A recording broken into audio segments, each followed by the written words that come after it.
Well, hello, dear viewers and dear listeners, and welcome to another episode of the Global Advocate Career Podcast. Today, I have the pleasure of taking you across 3 to 4 different time zones around the world so that you can meet some dear friends of mine that hail back from the stand-up comedy days and acting days who are doing phenomenal things. We're going to talk about how they transitioned during this time of the pandemic, and also we get to know them also in a very fun way. Welcome, Carlos and Shawn, to the Global Advocate Career Podcast. Welcome. Thank you. Thank you. Thank you for having. Yes, it's fantastic to be here. And I'm just going to do a virtual intro around the room. Carlos Oliva. Carlos, actor, comedian, writer, also co-host of a podcast called De Traca. You'll tell us about that, right, Carlos? Yes, if you want, I can tell you, I can talk. I mean, I'm a podcaster. I talk, We all talk. And Carlos is located in Barcelona, España. So welcome, Carlos. And my colleague, Anne, actor, comedian, writer, storyteller, a real estate expert in vacation properties, and also a wedding officiant, and who is based in Culebra, Puerto Rico. And welcome. Thank you for having me, Michele. I'm happy to be here. Oh my gosh, it's a pleasure. It's a pleasure. And Shawn, who hails from the Bronx. Shawn, AKA the romantic funny man. Shawn, he's a podcast host as well, host as well, based out of the Bronx, as I've mentioned. Hold on, I'm about to bring someone else here with us. Here he comes. Shawn, welcome to the Global Advocate Career Podcast. Thank you very much. It's my pleasure to be here today. Thank you. Oh, it's such a pleasure to have you, Shawn. And hailing from Los Angeles, California, we have Andrew Santiago. Andrew, are you with us? There he is. Oh, Hi, everybody. Good morning. So sorry for the delay. Don't worry. Good morning. not at all, not at all. Andrew, you just joined right in time. I'm introducing the virtual room. Let me tell you about Andrew, folks. Andrew, actor, writer, comedian, as everyone else is here. You can catch Andrew on the Apple TV Plus show, Mr. Gorman, right? And Andrew, you're based in LA. Welcome. Thank you. I am based in LA. Now, my heart's in New York City, Brooklyn, you know what I mean? But yeah, I am living in LA, and I don't think I'm going anywhere anytime soon because the world. Yes, and that. Let's just get straight to it. What is the state of comedy now during these times? That's a good question.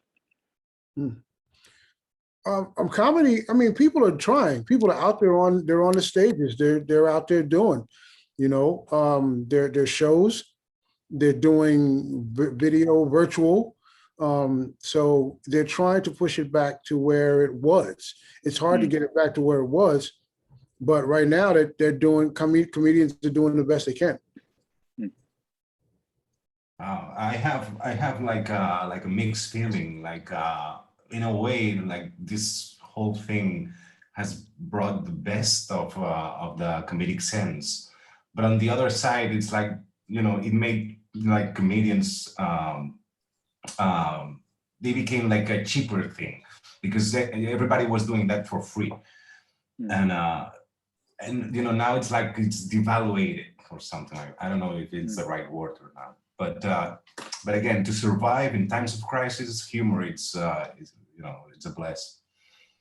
Absolutely, absolutely. And you're over there in Puerto Rico. What do you think the state of comedy is right now? Well, I think so much of it has moved online, and I think any new direction takes a while before it's really good. Like the people that were doing online stuff already, I think that they have the leap, and the rest of it is just kind of, I've seen some funny stuff, you know, online. And I think it takes a lot more self-motivation, because you don't have the network where it's like, you know, where Michele, you would say, come do my show on this date, and then you would have to get ready for it, and you had that goal. And I think that, at least for myself, you know, when you're goalless, and there's all this global nightmare going on, it's hard to focus on your individual craft. Andrew, did you want to add to that? Yeah, I think there are definitely struggles, and I loved what Carlos said about, like, in times of crisis, people want to, you know, comedy is so important. But I think in times of crisis and when things get bad, the arts sort of get thrown to the side for some reason, even though, like you said, they're so integral and so important. I've had some of the best moments of truth watching comedy and doing comedy and being with people, you know, folks having their 2 drinks minimum, right? And they're like a little looser and they're ready to hear the truth, or, you know, so much of comedy is really based in truth. So I always feel like we're having a mutual experience there, you know, the performer and the audience. But it has been difficult. I haven't found a way to get back on stage in a way that makes me feel comfortable. Right. I found different, you know, outlets. I've really gone into different types of work throughout the pandemic. You know, I've gotten into voiceover work. I've gotten into, you know, performing in commercials and things like that, just to survive. So I don't know that I feel like I've been living up to my comedy title. I have a comedy team here, a group of sketch comedians, and we perform at the UCB when there was the UCB Theater. The Upright Citizens Brigade Theater has been a staple in sketch and improv comedy for so long. It's the comedy school I think of, but the theater is now shut down, and they had to sell it just to make ends meet. Really? So we don't even really have a home base anymore for that team, and for many teams, and for teachers, and everybody's just sort of had to figure out sort of their own thing, their own world. So it's a bummer, but we tried to have a show. We took like 2 months. We pitched ideas. I'm an actor on this 12-person team, so right, so we have 6 actors and 6 writers, and so we wrote a brand new show. We were rehearsing it, and right as we're about to do our show, Delta sort of really starts to break out. And Delta's been pretty scary here. I don't know where everybody else is in the country, but in California, Delta really the numbers started to tick up. And I, for one, you know, between my partner and I over the last year and change, we've lost some people, and it's been real for us in a way that, like, for some folks, it hasn't touched them in the same way. And so I was really nervous about it, and I brought it to the team, and we reconsidered. We had to talk to the venue, but there are a lot of moving parts, and we had to shut that bus down. And then the following day, we found out that 2 of our team members had been exposed to COVID from their friend groups. They luckily did not end up with, you know, the illness or any virus or anything like that. They quarantined, they got tested, but that's how quickly this, like, locomotive, this train was trying to pull into the train station, and then everything just sort of got onto the tracks and was like, nah, you're not going to go to the station. Other friends of mine, other comedians here, have been successful with doing things online, but it is, you know, I think the stand-up comedian is going to have an easier time during these times. I know a lot of stand-up comedians who have, like, done big shows. Like, here they have the Laugh Factory, and a bunch of, like, venues that, like, are really big, and so you don't have to be right next to somebody. And as a stand-up comedian, you just come with your material and you're on stage by yourself. And really, as a stand-up, you're the most scary person in the room, right? Because you're talking to everybody, and your germs just spitting all over the first row already. Before it was even a pandemic, you had to worry, you know, as an audience member sitting up in the front row, you're gonna get fucking attacked, and now you're also gonna get fucking sick, maybe. But the stand-up man, he's just out there just spitting, germs at everybody essentially, so they don't really have to worry. Yeah, no, definitely. Just to let you know, Andrew, right before you came on, when I went around the room, Carlos is in Barcelona, Spain, Anne is in Culebra, Puerto Rico. My man Shawn is in the Bronx, and I'm here in Connecticut. So we're like all over, and you brought up the reality of how the pandemic has hit the comedy industry. Particularly, let's look at England. 46, almost half of the comedy clubs closed down, and here in New York, as in LA, was no different. So it was rough a year ago. However, as you have all indicated, comedy has gone virtual. Now, have each of you gone virtual with your acts? Yes. How has that been, Carlos? It was, it was weird because it's what Andrew was, was saying, I think, what I think that I understood, that, for a comedian, you need the audience there.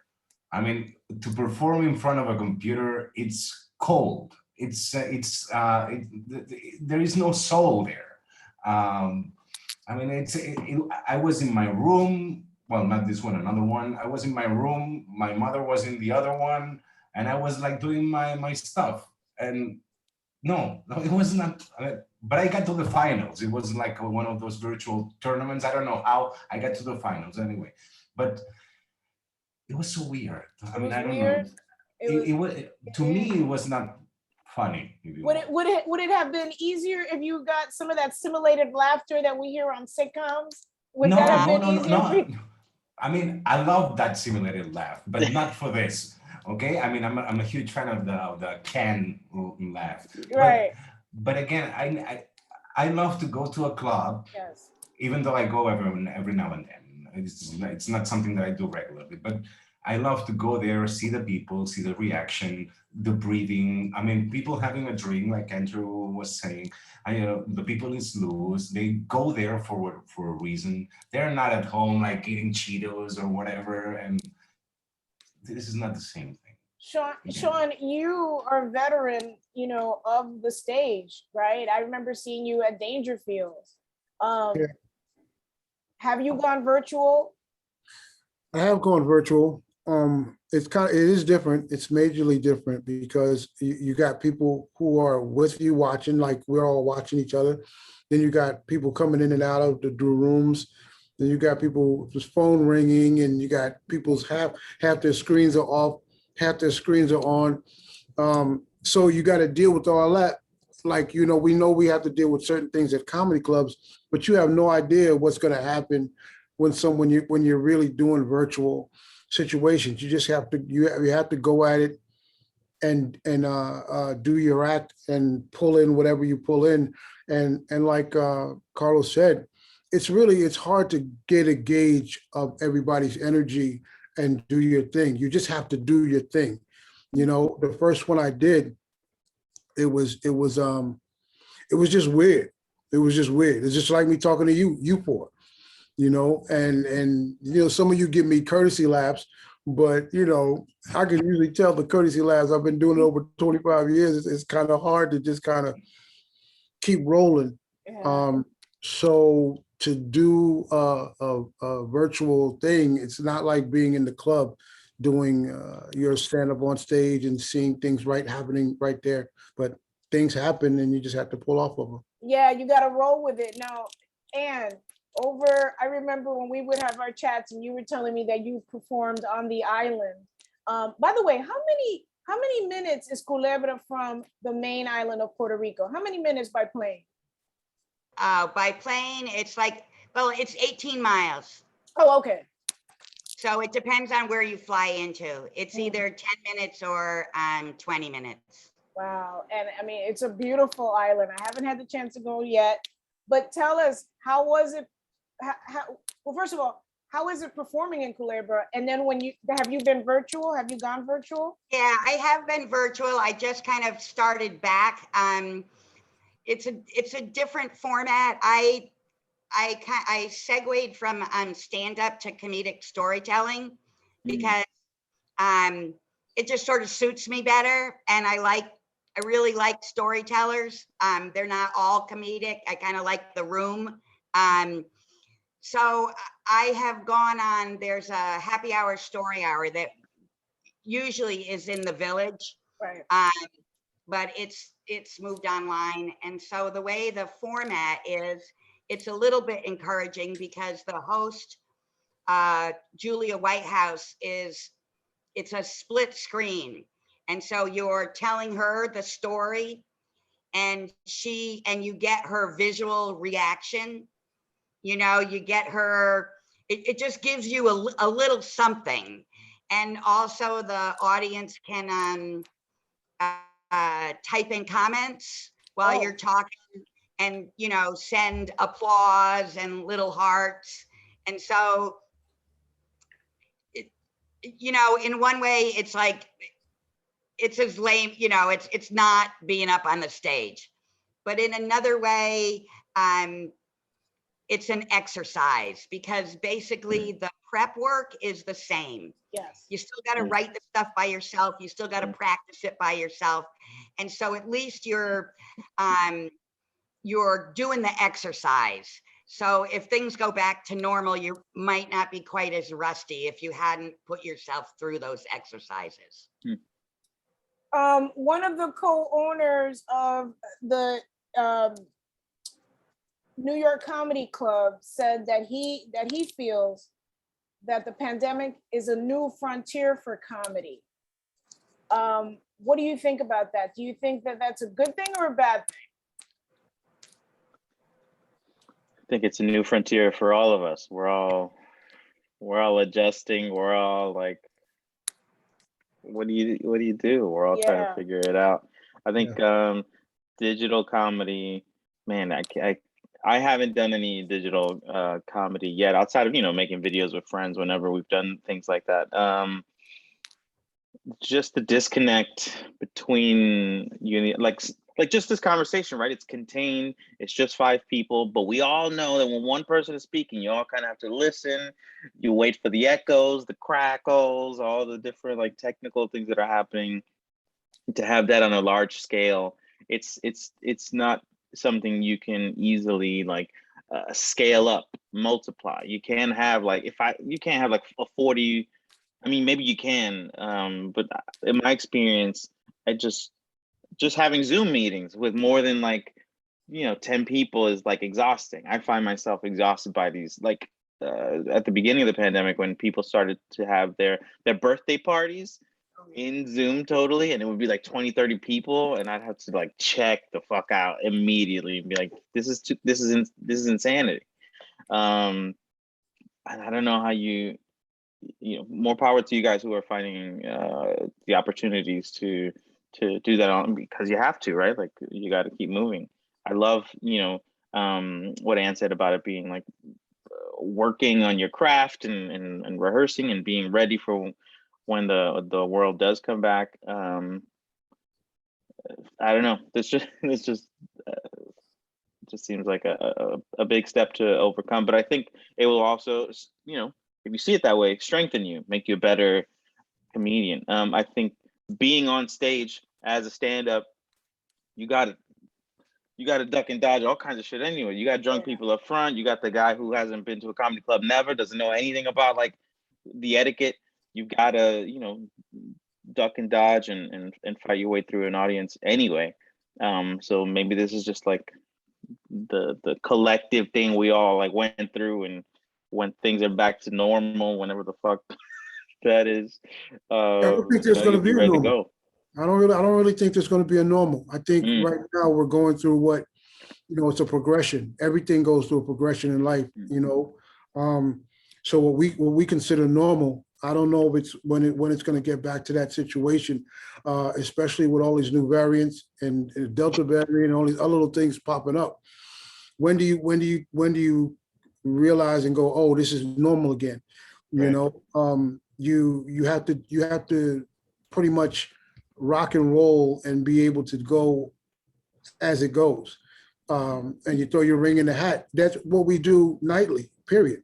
So I think it's kind of hard to to get a normalcy out of it now, especially now that it's hit where it's hit. Like today is a different day from last night, you know, and the next day, because we have no idea what's going to be going on tonight or tomorrow or the next. Mhm. So you adjust as you adjust, and you just move. You know, you move with it. I think doing shows outside has been something that I've seen people I know back in New York do. Yeah. I think the Creek in the Cave is a spot where they like brought.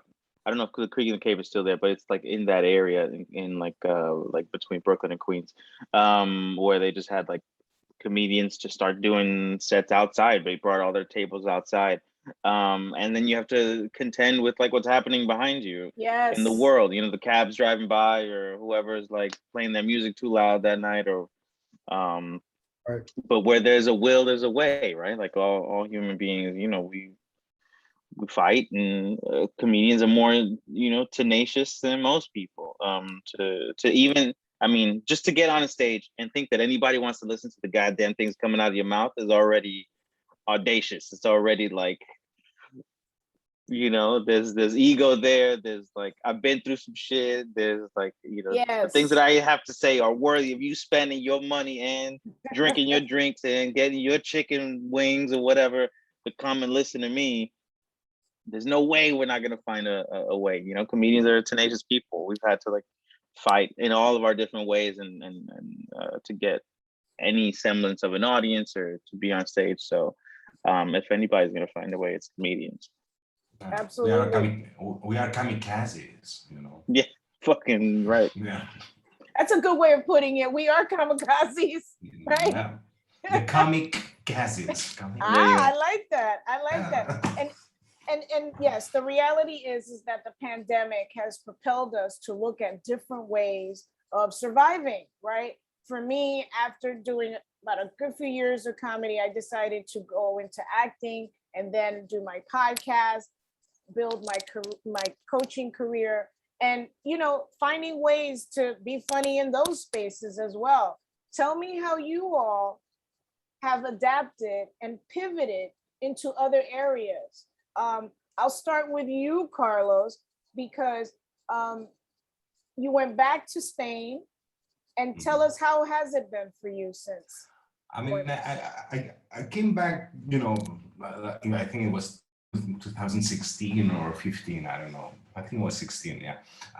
And I did like different things, you know. I tried to get on stage here in the English circuit, which it was growing before the pandemic, right. Because a lot of, you know, for people from other countries were living here. So there is a market. But anyway, well, right before that, I was working in something else. And when, you know, last year I started, you know, to discover not to discover, but I found a friend who's a comedian here, and he works regularly and he makes a living out of, you know, stand-up. And, you know, we just started to talk. So what do we do? What do we do? You know, this situation, you know, we're not doing anything. So we put together a podcast, and frankly, it's like a liberating experience. Like, you know, it gives you a lot of freedom to do whatever you want, and to say whatever you want. You don't have any censorship or anything. And it's not that we are saying bad things or anything, you know. But we know for a fact that we are giving some company to some people. You know, we are, there is people that that they need to have those voices. You know, something to be entertained in a different way, like the radio does. And frankly, it's in that part, it's been a great experience. It's a great way to adapt, you know, my skills. Or, you know. Carlos, the name of your podcast is called De Traca. Can you? De Traca. De Traca. Yes. What does that mean? Okay, the traca, it's an expression. Like, it's like when something is like very cool. Like, oh wow, this is something that is the traca. You know, it's like a good joke, or stupid news that happens. Wow, that's the traca. I don't know. It's like an expression. It's like an expression that we use here. And it's since my name is Carlos and the other friend is Raul. It started like Raca, Raul and Carlos. Raca, right. And then somebody suggested, why not the traca? So that's it. I like it. I like it. I like it. And you're over in Puerto Rico, and tell us, how has it been? Okay, so my personal story is kind of like Andrew's. I had an apartment in New Jersey, so I was half the year in New York and half the year in Culebra, or sometimes more depending on the year. And my friend and landlord died of COVID in that first New York wave, you know. So I lost my apartment. I was not able to get back up until this June, fortunately, right before Delta sprung up, but I had to go back and clear out. So that was a major, he was my friend first, but also career-wise, a major blow. And, you know, we just got to see what happens. But so one thing I've just done is I've become a wedding officiant. Okay, because people are still getting married, and I'll tell you what, it's easy, fun money. I mean, you can just hit a button online and you're instantly an ordained minister. You don't need any credentials. There's no quizzes. There's nothing, and you're legally qualified to marry people in 48 states, Guam, and Puerto Rico. Really? Yeah, it's so simple. Just go here. A friend of mine, a photographer, said, I need a minister this weekend. Get online and hit the button. So I did. And I haven't done that many because it's just new. But first of all, the money's really good, right? Think about it, Carlos. And I see Carlos. No. Carlos está pensando. He's thinking, memorize, you know, we can all memorize, right? I mean, sure. we can all improvise, and we all know how to communicate, like joyous communication, and that's all you need to give people like a kick-ass wedding. And you're not the focal point, they're the focal point, but your vibe or your energy is what like starts and ends and hops the story along, you know. And so I've been having a lot of fun. Plus you get paid, but you get to go to the parties, you know. I'm trying to find something wrong with it. It sounds like it's right up your alley, man. Yeah, I'm really liking it. A lot, you know, a couple of the weddings have just been just the two grooms and a bride and groom, because people aren't bringing, like, destination weddings just aren't really on. But people are always still going to get married, and more people are looking for it to be secular as opposed to religious. So I get to write and practice and perform. I think that's fantastic. Yeah, so that's like a positive transition that I've made because of where I am, you know. But anyway, it's working for me. I'm having some fun. I'm making some money. I'm all there. And don't forget the best part. I'm sorry, don't forget the best part. The other people are getting married, not you. Exactly. Exactamundo. Right? That is correct. That's correct, Shawn. Very important. Yes. So for the audience, now you know who to reach out to when you're getting married. Call Ann, and we'll go into how to get in touch with everyone at the end. Yeah, I really love doing it. Can I do it on the other end? Like if people are getting divorced, can I get like a? Right. Yeah, well, Get a certificate for that and be like, hey, you guys just don't fucking talk no more. This shit is over. Bye. you got to go And to they law. pay me money, I'd fucking Right. You knew you were gonna get involved in this. Don't come to me now. That's, Andrew, that's too much pleasure for one, That's too, for one laughter.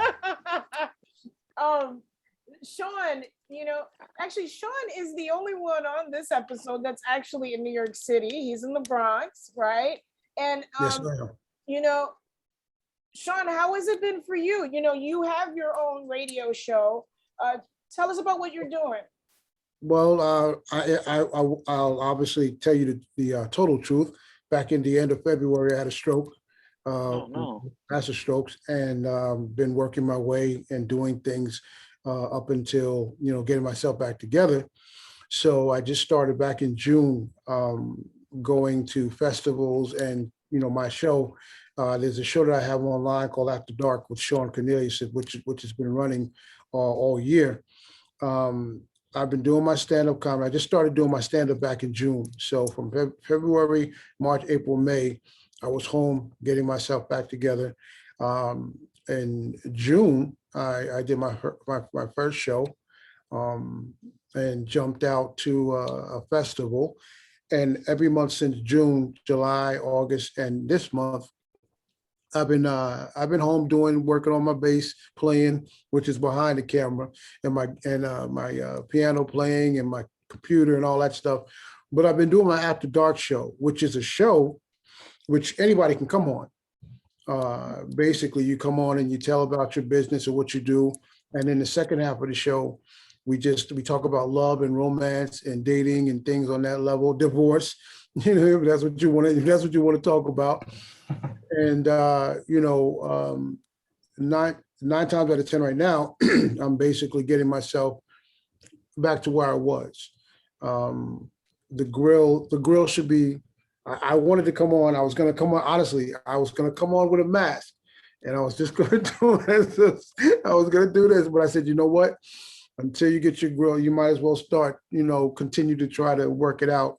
So my two pearlies, which are my signature, are missing. But I'm doing my show. I just did a show 2 Mondays ago and this past Monday. So I'm getting myself back together. Continuously rolling on. The guests can be from anywhere in the States. You can be a guest, Andrew, Ann, or Carlos.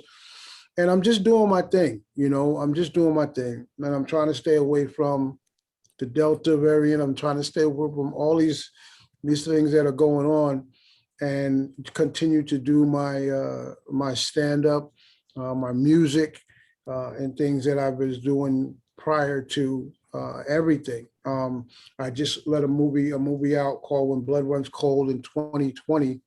And then it hit. We were going to go across the country with it. We were going to go to different states. 2019, and so I'm just thank you so much for having me. I'm just having a great time bouncing around at different shows and get myself back together. It's great having you, Shawn, and you keep on going, man. That's what this is all about.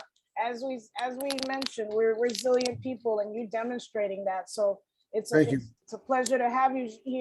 Andrew, you're over in LA, and you've already given us an insight into what you're doing. Tell us more about what you're doing. When we were just coming back from my comedy team, our name is Moon Goon. We got together at the UCB. I think I'm one of the older members of the team, and I'm a lot more paranoid. Most of the people on the team are a little younger. Mm-hmm. They haven't seen as much of the world, as I have grown up in Brooklyn. And when I talk about the world, I mean like the underworld. Not like they haven't been to like Aspen or whatever, fucking on nice trips or whatever.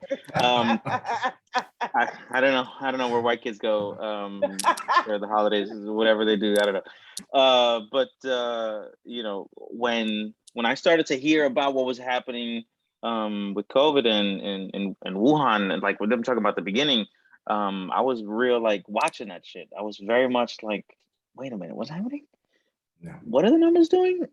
Like I was just like, getting flashbacks to all the movies where, like, the monkey runs into the forest and he comes back with some shit, and people's like, he's sick, and Morgan Freeman is somewhere narrating.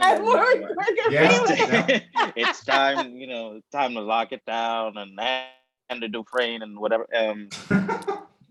But so I from jump, I was like nervous and jumpy.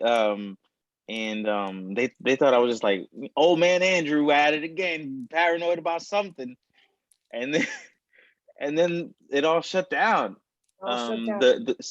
So I shot Mr. Corman, my episode of Mr. Corman, the week that LA shut down, right? So I'm shooting March 10th and 11th, and then on the 12th we had our first show of our second year run at the UCB Theater, and then March 13th all of LA was shut down.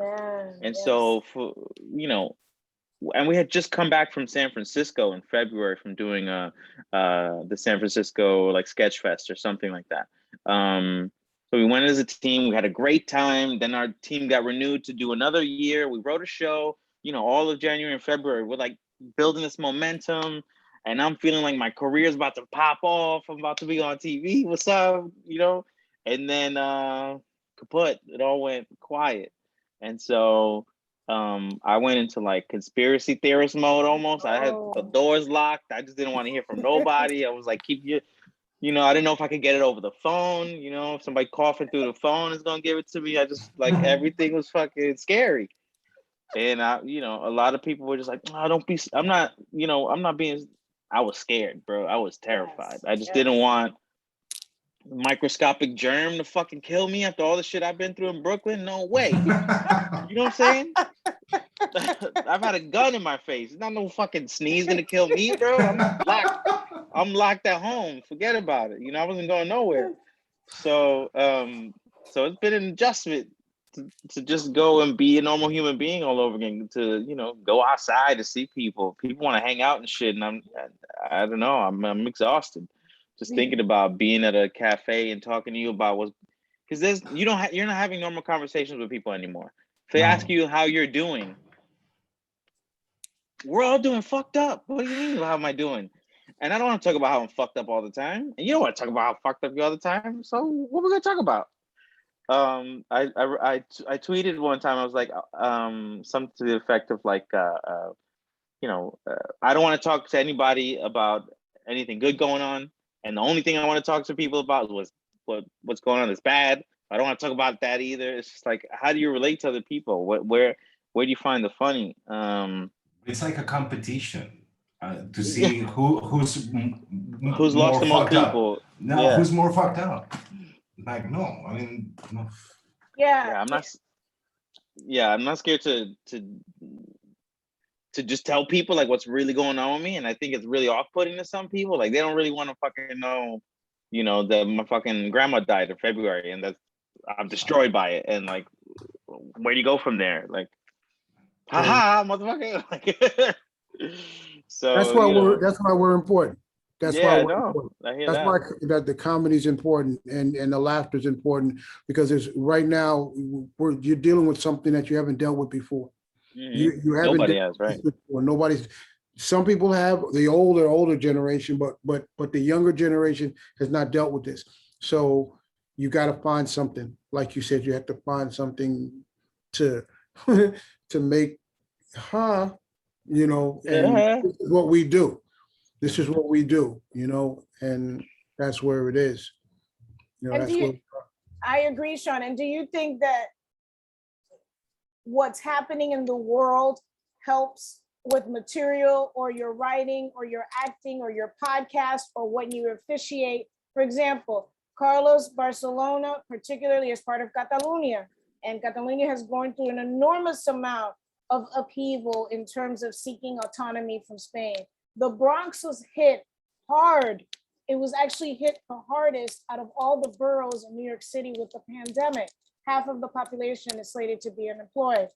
And you're in an island that gets hit from, which actually is doing quite well from a pandemic perspective. I'm about to ask you if you're all vaccinated, but also from a global warming perspective, you could write a book about that. And Andrew, your state just dealt with the recall attempts for the governor and survived. So there's a lot of stuff going. In Connecticut, 2-3 squirrels just climbed up my tree, and I'm trying to figure out where they live. So there's a lot of stuff going on. How are you all handling that in terms of your material? Is it inspiring you at all?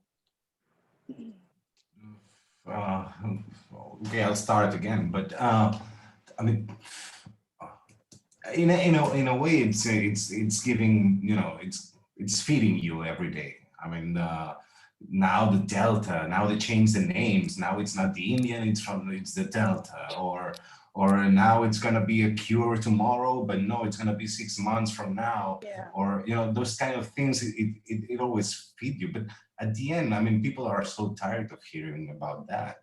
I mean, you have to find something else. But since you cannot interact with people, or you cannot do the things that you usually did, sometimes you feel like uh, limited, if you want. When it comes to material, then you have to talk about the little circles that you can hang out with, like the family, the bubbles, and sometimes it's difficult to come up with new stuff. But again, people are more eager to hear funny stuff, or are more eager to be entertained in a way. So which is it's a good thing.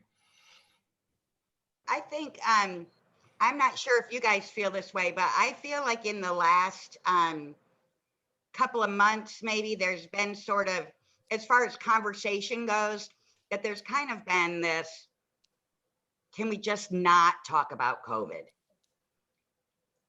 That's what I've been feeling like. Do we have to mention this? Can we just, and I think that probably, if we can seize on that, can give us some opportunity for other stuff we've been working on or whatever. But I've just felt it in my interactions it's just sort of like enough. Like, let's just talk about something else. You try to continue on with the normal life, but this is what our normal life is now. You try to stay away from it, but every day you're wearing a mask. You know what I mean? And if you can get away from the conversation, the only time you can really get away from the conversation is if you're in your home. But when you go outside, you see people with masks on. Before, you used to just see the Asian ladies, and I knew that Asian ladies was doing nails, and the thing, and that was it.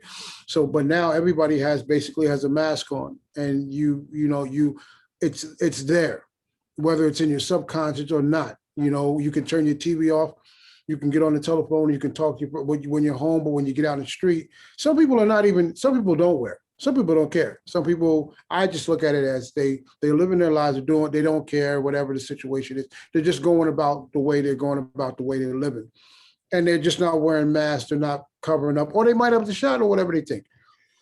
But you want to. Like I look at this screen and no one's wearing a mask and no one's, it's normal.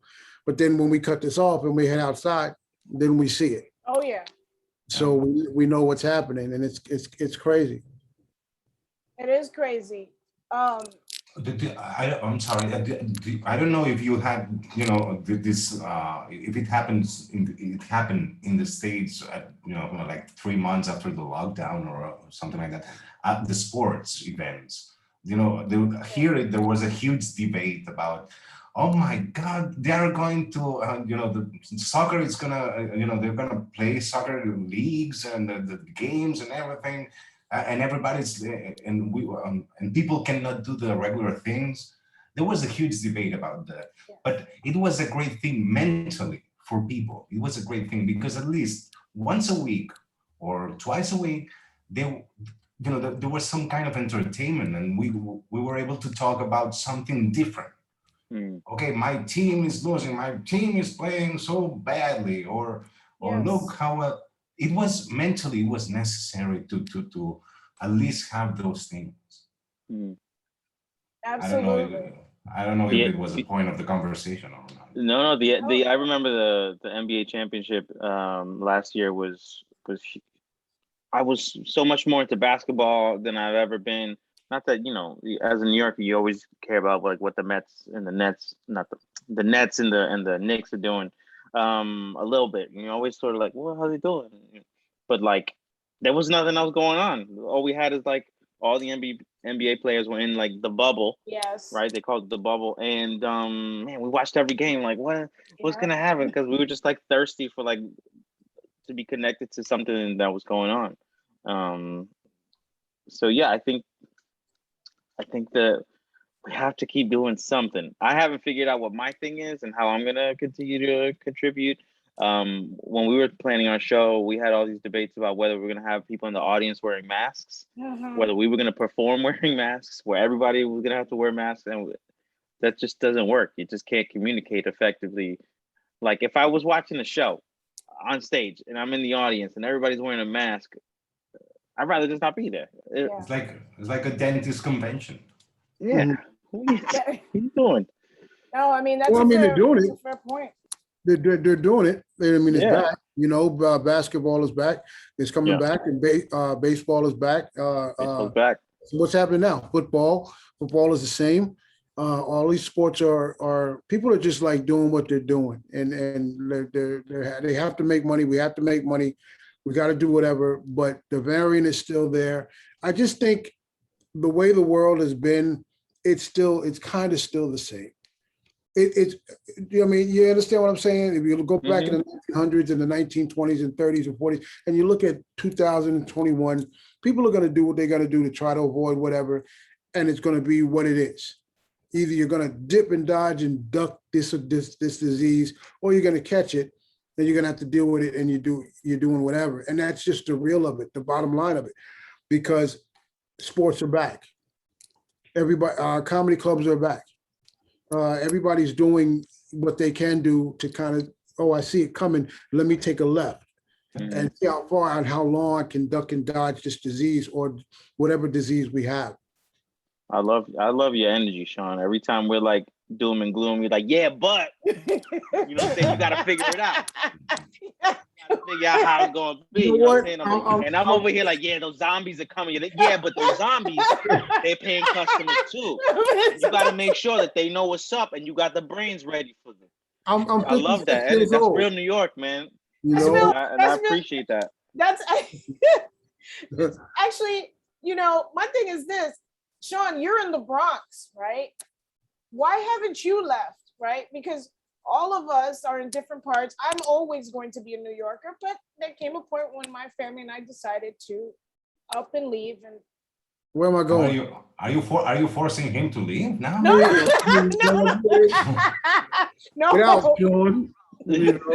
But what has propelled you to stay? It's all over the place. And whatever's gonna, I dealing with the stroke this year. I'm on another level of dealing with things. I was kind of dealing with things the way I deal with them now because of who I am, but dealing with the stroke has made me see things in a different light. Than dealing, I was dealing with the disease first. We were dealing with that first. It's just, what are you gonna do? What can you do? What can you do as a human being? You know what I mean? Where can you go? You know what I'm saying? What rock can you get under? You want to get, I really want to. I want to be safe. I want to be where I'm not catching anything. But what can I do? You know what I mean? There's really nothing to be done except try to avoid as long as you can. And that's basically what it is. So I try to continue to do the things I love doing. I play my guitar daily. I play my piano daily. I talk to friends daily. I do what I listen. I watch the news every now and then. I see what's going on. And that's as much as I can do. Where can I go? I can't go to the moon, because if I go to the moon, there's probably something on the moon that's going to grab me as well. You know what I mean? So it's kind of like we don't have that many choices. So right here in the Bronx, I've been here.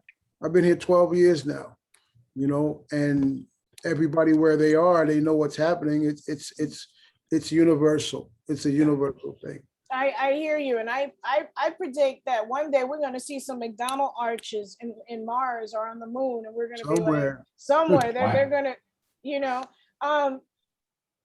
There's a part of my show called Wait What, where I ask some interesting questions, hoping to elicit some interesting responses. Are you guys ready? No, not really, but go ahead. Yeah, We have no choice. we'll figure it out. Yo, Shawn, I love it. You gotta figure it out. You gotta figure it out. Figure it out. You gotta figure it out. You gotta figure it out. That's so real. That's really what it is right now. That's what it is, Andrew. That's what it is. What's the strangest thing you've seen while performing on stage? Anne? Oh, while performing on stage. Oh, I saw your husband like look at me going, oh my God, she knows she's dying up there. And do you remember that show? And Rudy's at the back of the bar, and he's usually like, when you see why it was strange was he's usually like really supportive, but I was really dying, and I was showing I was dying. Oh. So he was showing, oh, this is what Anne looks like when she's dying. Oh my gosh. Anne. What show was that? This was the Laugh Spot, which all of you have performed on. Thank you very much for your support. That show that I did for listeners and viewers for about a year, I had a show that was on every Thursday live at a bar restaurant in Park Slope. And Anne, I believe you're referring to that one of the many times you performed, which I think you're fabulous all the time, Anne. So no, I was really dying, you know. It was showing all over my face. Well, I do remember you getting a little bit more rosier and more glowy, yes. But yeah. But Rudy was just confirming it. His face was just confirming it. It's like, whoa, you are going down.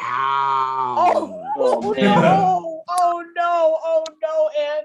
Oh no! Okay, so anyway, that's mine. Carlos? I don't know, frankly. No, frankly, I don't know what's the strangest thing. Usually I'm so, in my mind that, I'm just, I think sometimes someday I saw a reflection of me and that scared me, but that's it. Oh. No, I'm just kidding. But but I don't know. I can remember. I don't see the audience. I usually go for the light, blind me, and then I go ahead. That's it. Now I feel free. I don't want to see anybody. I want to feed my ego and go ahead. Okay. Andrew? Yeah, I agree. So when I get on stage, I don't see the audience per se. One thing that happened that I do remember that was strange is I was about there's this comedian. She's been in the game for like 30 years. She's very well known. I don't want to say her name, but she was getting heckled bad, and I was up right after her, and she was so upset with the dude who was heckling her that she got off stage. I've never seen it before. I've never seen a stand-up get so frustrated. And she's a pro, and she has like TV writing credits, and she's like been interviewed in a bunch of like, there've been articles written about this woman. She's phenomenal. But she got so upset she just got off stage. Wow. And then the host had to come back and be like, all righty, coming up next. And I came out and I had to deal with that. And then I had to watch like security come and grab this dude, big construction worker dude, who gosh. like, a dude who doesn't go to comedy shows often. And this was at Stand Up New York on 72nd and Broadway. And this dude just was like, I'm paying money. I can say whatever I want, whenever I want, to whoever I want. get me my drinks. He just didn't understand how like stand-up comedy works. Maybe I don't know. He was there to have fun for himself. And I could tell the dude had done like a 12-hour shift, and he'd been on the construction site. He still had his like vest with him or whatever. Oh. And I just had to watch as security like wrestled with him, trying to take him out. And I'm trying to do my thing, like, hey, you know what's funny growing up? I yada yada. And they're like, fucking motherfucking, and I'm like, okay, I think I'd invite my family out tonight to watch my show anyway. So, and I just have to fucking to do it. They got him out, they dragged him out, and I eventually got to finish my set, and it was all right. Fuck it. You should have broadcasted. Like now the patron is. You see, that's a great idea. I wouldn't have known how to broadcast it, but yeah, it's a great idea. And in the moment, you do the best that you can. Yeah. Shawn? I got a few because I've been doing stand-up over almost 30 years, but I'll go with the fight that happened when I was hosting Hot Comedy Club down on I think it was 39th, 40th, whatever street it was on down in New York City, down, and I was hosting. And the fight broke out between the audience members, two of the audience members. It was upstairs. And it was funny because the owner had to come upstairs, and me and the owner were in the middle of the fracas. But the crowd at first thought it was a part of the act. And I'm like, no, I'm hosting. This is not, I didn't write this. It's funny because it was across the room. It wasn't one like next door to each other, like next door. They were just kind of going at it, and the fight broke out with 2 people, but it ended up being 10 people. And the room was upstairs, and it held about maybe 50 people. Those were really the best ones. The fights were the best ones. And me and the owner of the club were in the middle, and we're back to back like it's some kind of Western movie, some movie, Karate Picture or whatever it was. But it was something that we were doing together, and we formed a relationship. But it was crazy. It was a crazy fight. It was a situation where they had too much to drink. It was a Saturday night, and I was Hot Comedy Club. I definitely remember that, and it was upstairs, and it was a fight. But I got so many more, but that fight stands out the biggest between folks because I became a referee. Well, at least no one was hurt. No, nobody was hurt, but there were glasses thrown. There was things being tossed all over the place. The show, and then we had to continue the night, after you clear the room, so it was something to remember, definitely. Sometimes that 2-drink minimum should be a 2-drink maximum. Yeah, that's it. Yeah. Absolutely, Andrew. It was crazy. For real. I mean, I remember one time I made the error of looking out into the audience. I think a lot of people think comedians are looking at everyone. Actually, what they train us to do, or what we're prepared to do, is to look above the audience, right? And one time I was looking at someone, and they were looking back at me like, "What are you looking at?" And I was like, "I'll never forget it." It was like, I was like, it was like this conversation with our eyes. It was like, "What are you looking at?" And I was like, "Well, I was just looking at you. Don't look at me." You see some. Anyway. Wow, I've never made eye contact with her. I can imagine making direct eye contact with somebody in the audience would be like. That would be, don't do it. Don't do it. Whoever's listening or watching, you want to go into comedy or you're in it, don't look at anyone in the audience. It's funny, talking about heckling. Has anyone here heckled a comedian? No. No, that seems like the first sin on the commandments of. That's right. Thou shalt not heckle your own colleagues or talk bad about them. 3 of us, right? 3 of us went to the American Comedy Institute, based out of New York City. And one of the golden rules was don't, right, Ann, right, Carlos? Don't, contradict another comedian. Something I see that changing a little bit now. But whatever. Here's my next question. But in private, we can do it. But yes, Oh, okay. absolutely. Absolutely. You can call me. We can talk, Carlos. Okay, good. Should pets get vaccinated over annoying relatives? Pets over relatives? Depends on how much you love that pet, man. No. Which I go for relatives? I go for a yes. Yeah, just flat out. No. Hey, vaccinate that puppy. Yeah, that turtle. Yeah.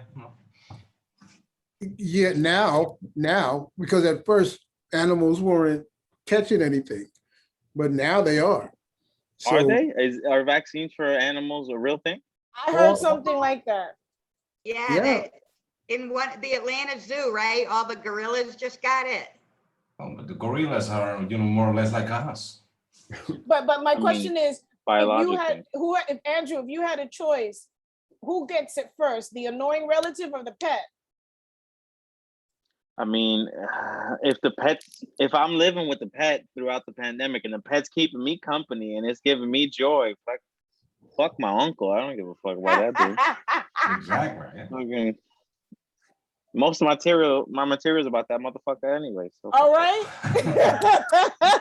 Keep him alive. No, right. This will just give me a new story. Before we close, I want to be respectful of everybody's time. How can the listeners and viewers follow you all? How can they, know what's going on with you and keep up? What's the best way, Carlos? I'm on Tinder. I know. I'm sorry. No, that's not and he probably is. He probably is. No. I am. I'm definitely am. And several other sites that are not working, by the way. Anyway, no. I mean, if you want to find me, I mean, good for you. I mean, I don't know. Go get a life better. But if you want to follow me, just you can follow me on my Instagram account, for example, Carlos Oliva 1980, and that's me. And then there you can find all the rest of the information, or message me, whatever. Or follow your podcast. We know it's in Spanish, but it's De Traca, right? De Traca, and you can find the information there, the Traca podcast on Instagram too, and then you can find the links and everything to enjoy it. And please write an email and say that you're listening, because we have like 1,000 followers and nobody's writing to us. Oh man, yeah, right. Shawn. Those followers. Yes, you can catch me on my page at ShawnCorneliusEntertainment.com. I'm on Facebook as Shawn Cornelius. I'm on Instagram as comedian Shawn Cornelius 65. And that's basically it. The After Dark with Shawn Cornelius comes on Monday night, BronxNet, but it's also on their website Mondays, so you can catch them. Just so it's BronxNet.net.com. Is it BronxNet? Yeah, BronxNet.com, and you'll see channel 68. You'll see After Dark with Shawn Cornelius. And I just want to say thank you so much for allowing me to be on this show with this panel. It's been fantastic. Just doing things that I normally do has been great, and it's been great sitting down. It felt so comfortable, and you guys are fantastic in each of your own right. So thank you so much for making it comfortable for me. Yeah, don't go anywhere, Shawn. Shawn, question: are you on Tinder? No, I'm not on Tinder. Okay, just want to check in case the ladies are trying to make the move, Shawn. Nah, some other dating sites, but not Tinder. Tinder's not one. No, I'm not on Tinder. Facebook has a new dating site. They have a dating thing. On that too. You're on that too. See? All right. Yeah. Wow. Okay, Carlos. Ann, how can we get in touch with you? Not on Tinder. You're performing weddings. Come on. I'm on Instagram under Ann Ashton Culebra, and also on Instagram I have a AHA Comics, and the rest of social media usually under my name, Facebook, whatever. That's all right. And so, in case, again, if you're thinking about getting married, or perhaps, do you marry polygamists? Do you marry polygamists, Ann? We could work something out, Hey! I'm started, so I'm not really picky, vaccinated pets and, you think they're ready to hook up, whatever. Andrew. Yeah, I got to get one of those certificates, man. I'm gonna start marrying all kinds of people and shit. Yeah. So you can find me. My website is andrewsantiago.com, which is very easy. All my stuff is linked through there. If you're looking for me on social media, I'm at Andrew Santiago 1. That's my handle across all, Twitter, Instagram, Facebook. I worked really hard and I waited for years to buy andrewsantiago.com.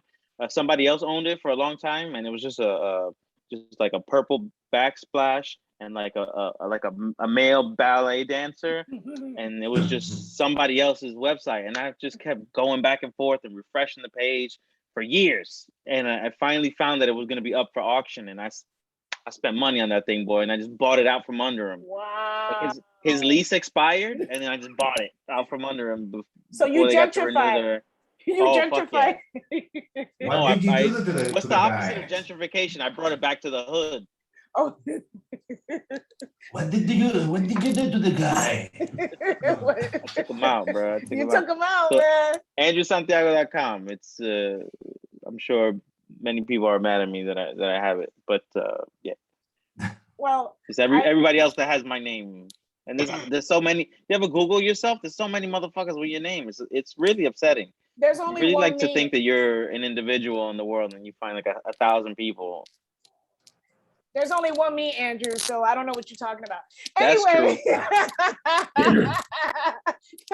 Well, listen, I want to thank each and every one of you for taking the time out. Seriously, this has been incredible. It's been an honor to talk to you and get back in touch. It's so lovely to see each one of you. I will be visiting each one of you very soon, whether you invite me or not. Dear listeners and viewers, thank you for tuning in. Until next time, you guys don't go anywhere. Thanks. Okay. I'm going to stop recording right now. Thank you so much.